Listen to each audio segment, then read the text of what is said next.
Et dans la ville voisine des Béni, je vous disais au sommaire, un père assomptionniste a comparu en qualité de renseignant lundi à l'audience tenue dans le cadre de l'affaire ADEF et leurs collaborateurs. Seul rescapé de la déportation de prêtres, ce prélat catholique a exprimé la désolation de sa congrégation après l'enlèvement de 3 prêtres de la paroisse Notre-Dame de Pauvres de Mbaou en territoire de Béni, nous dit Erika Smissi.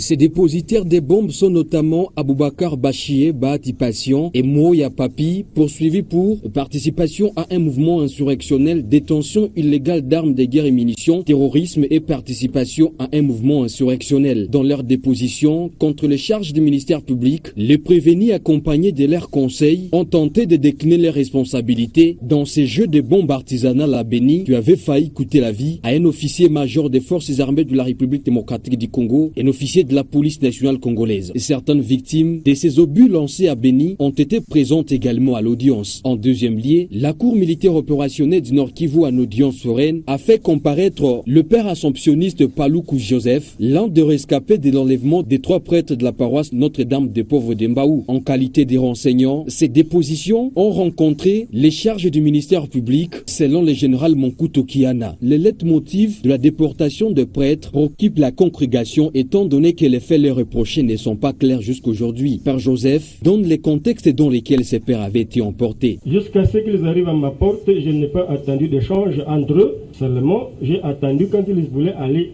du côté de la cuisine, un d'entre eux qui disait « ça c'est la cuisine, il n'y a personne ». Me dire qu'ils se sont échangés des paroles devant ma porte, je n'ai pas attendu, comme j'avais aussi la radio qui m'a embrouillé, je n'ai pas attendu qu'il parlotait avant qu'il n'arrive à ma porte. Le matin, quand nous avons regardé les chambres, quand on a fait le constat, on a trouvé comme si leurs effets étaient en place.